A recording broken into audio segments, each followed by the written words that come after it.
Our Queen Festival is finally going to be back after literally a year of disappearance. Wow, I totally feel sorry for all the Yoimiya wanters. Well, if you're going to be pulling for Yoimiya, I am sending you my greatest luck that you will be able to get her very soon. However, for those of you who are still wondering whether to pull her or not, that's probably the reason why you have clicked on this video in the first place, isn't it? Well, today I'm here to provide you the top 5 reasons as to why you wouldn't want to skip on Yoimiya here in patch 2.8. So here is just going to be me bringing out all of the positive side of Yoimiya for you guys, because honestly I feel like she's already receiving enough hate as she is, and our cute joyful Pyro Queen here does deserve all the love that she can get. Now guys, if you're new to the channel and is interested in these kind of videos, be sure to subscribe to the channel to not miss out of my future videos, and with that, let's just hop right in.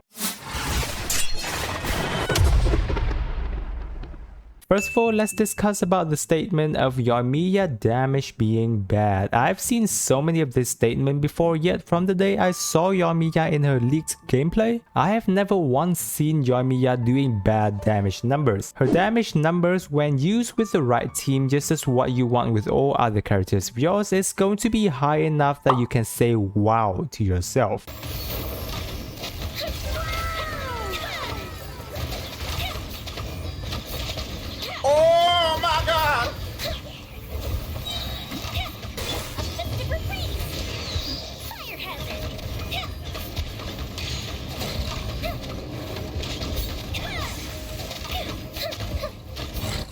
Indeed, many of the time whenever I use Yoimiya, I'm always surprised at how much potential that she can have. Along with the very fun and beautiful character attack animation to play around with, Yoimiya herself can easily go in and help you clear the abyss. Generally, the only trouble she has would be of non-AoE damage situation, where she is reliant on herself taking out one enemies as fast as possible before moving to the next one, which is where having her team supporting her with off-field damage is important. Other than that, due to her having really good attack scaling, you will be seeing Yoimiya doing very good reaction damage. Secondly is that Yoimiya is a very free-to-play friendly character, actually one of the most free-to-play friendly DPS character that I feel myself. The first main reason being that Yoimiya has access to really good free-to-play weapon options, the main one being Rust. Not too much of a free-to-play weapon, however across your playthrough of Genshin Impact you should already have at least one copy of this weapon, and of course the higher the refinement you have, the better. Many of the friends I know already have a copy of Rust R5, which deals very good damage numbers on Yoimiya, beating out even Skyward Harps and Amu's Bow R1 at times. If you have an R5 Rust and it's not used by any character at this point, it is recommended to use it because Rust has no condition on its passive and synergizes extremely well with Yoimiya. The only thing you need to take note of this weapon is to properly build Yoimiya's crit level, as everything on Rust will be increasing Yoimiya's attack damage. The next very free-to-play option that you have is going to be the slingshot. Yes, the 3-star slingshot weapon. And here's the reason why. Unless you've already took it to refine other weapons, you're most likely going to be having the slingshot at R5, which gives you a 31% crit rate, which is really high, not to mention a 6% damage increase. Slingshot's range is decently large, which allows you to easily use its passive. Yoimiya does move back a little bit during her performing her combo, but as long as you aren't standing too far away, you wouldn't really generally cause Slingshot to lose its passive. It is notable that Slingshot R5 outperforms Rust at R1, because Rust has an attack percent substat while Slingshot has a crit substat. Investing all of the resource into one stat will yield less return than investing in many stats equally. Rust will require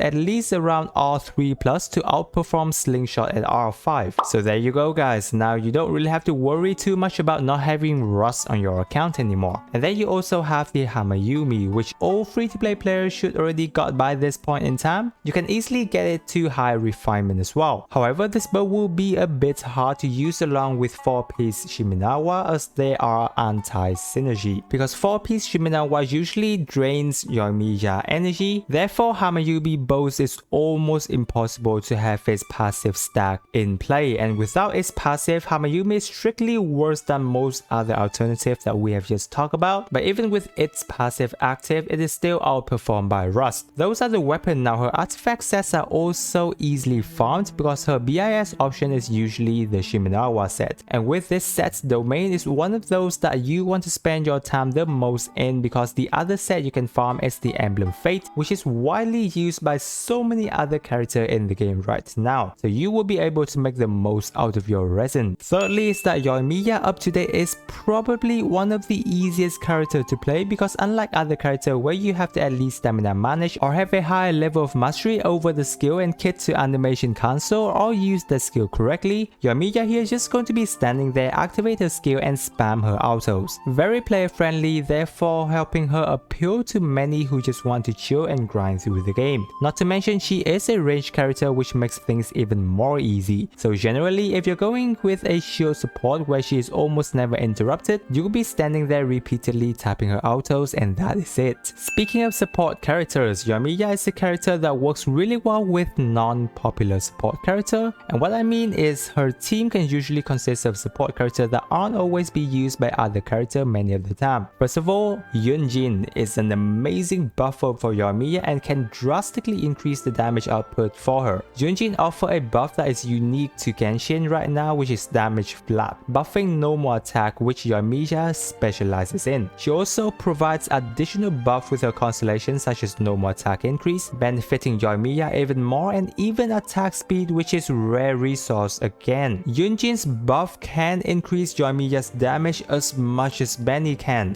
hence she can replace Bennett and still retain high damage. And if you have Constellation 6 Yunjin, who is an absolute absurd, you will be beating out even a C6 Bennett holding a Mist Splitter, therefore being the best support for Yoimiya. And Yoimiya also works well with Jin, who is a safe and solid pick to help consolidate many roles for Yoimiya's team into one character. Jin can wear 4-piece Viridescent artifact set to shred resistant. She also has a massive team-wide instant heal with her burst, and most importantly frees up Bennett's space so that you can use him in other team. Jin's E skills is fast, allowing her for quick resistant shred, and due to the nature of Yoimiya's elemental burst being cast before, helping Jin shred pyro resistant a lot easier. Now that's for a normal Jin. However, if you have a Jin C2, that's going to be even better for Yoimiya, as she will be having an extra 15% movement and attack speed. And due to how attack speed and hit lag usually work in Genshin, Yoimiya being a bow user means that she has no hit lag, or in other words, she has full effectiveness of the 15% attack speed increase, which drastically increase how fast Yoimiya shoots, allowing for more pyro application and resulting more reaction damage. And then there can also be Albedo as well, who aren't always chosen in many team runs but works decently well with Yoimiya. Albedo off-field damage is absolutely insane. With a normal free-to-play build running him with Hasapulent, he can easily deal 25k bloom damage, which is a huge help for Yoimiya off-field damage. Now his Transient Blossom can be activated once every 2 seconds, which is pretty fast, however only deal damage when the enemy is hit. But since Yoimiya is a ranged character, she can quickly hit enemy far away, making use of Albedo off-field damage as much as possible. Not to mention, Albedo has access to very easy spammable bursts, dealing extra damage. However, the real value of this comes from his passive talent of giving 125 EM to the whole team after casting his burst, which is a really good EM numbers given to Yoimiya, who works in reaction team most of the time. Therefore, if you have Albedo and it's not using him, you can consider running him on Yoimiya's team if there are still slots. Fifth is that Yoimiya Rerun Banner is absolutely insane. Now if you're looking at this banner and you don't say wow, then I'm not really sure what to say, as you can already see Yunjin, who we just talked about to be if not Yoimiya's best support. On top of that, there's Bennett, who everyone's been waiting for to get at least his first constellation, or get him if you don't have him on your account yet. And then there's of course Xinjiang, who's not really a popular support and would also be one of the worst support for Yoimiya's as well. She does give a bit of shield, which you can make a benefit of if your account really lack a shielder. However, other than that, she can't provide anything else for Yoimiya's team. However, just Yunjin and Bennett being here on this banner alone is way more than enough for you you to pull even if you're not trying to go for Yoimiya. Because remember, your goal should always be a C6 Yunjin who will be able to give immense value not just to Yoimiya but many other characters who specializes in normal attack as well. Yoimiya is definitely an amazing character. Of course, her competition have always been very competitive as there are many pyro DPS characters, and Hu Tao usually being the best one in terms of meta. However, it can't be denied the fact that Yoimiya herself is already way more than good enough to clear you the game content, while also, unlike most other characters, she is one of the most easy to play with, as well as being one of the best invested character in animation as well. And moreover, she's cute. Most of us will be pulling her out of the love we have for Yoimiya as a character. However, if you've been on the fence to whether to pull for Yoimiya or not, I hope that the video have been able to help you come to a decision. Not to mention she is on her rerun, in which who knows when she will be back. Now, if you think you've completed all of Genshin content of patch 2.8 and feel that there is nothing else to do, then I can tell you that there is a lot more to do because Sumeru is going to be coming real soon. And if you haven't already spent your time preparing for these 10 things, then you will have a bit of trouble once Sumeru comes. So be sure to check out this video, guys, where I give you a checklist of 10 things for you to prepare. I am sure it will be very helpful to you. Again, guys, if you're new to the channel, be sure to subscribe to not miss out on any of my future videos. And with that, I wish you a super day and I will catch you on the next video.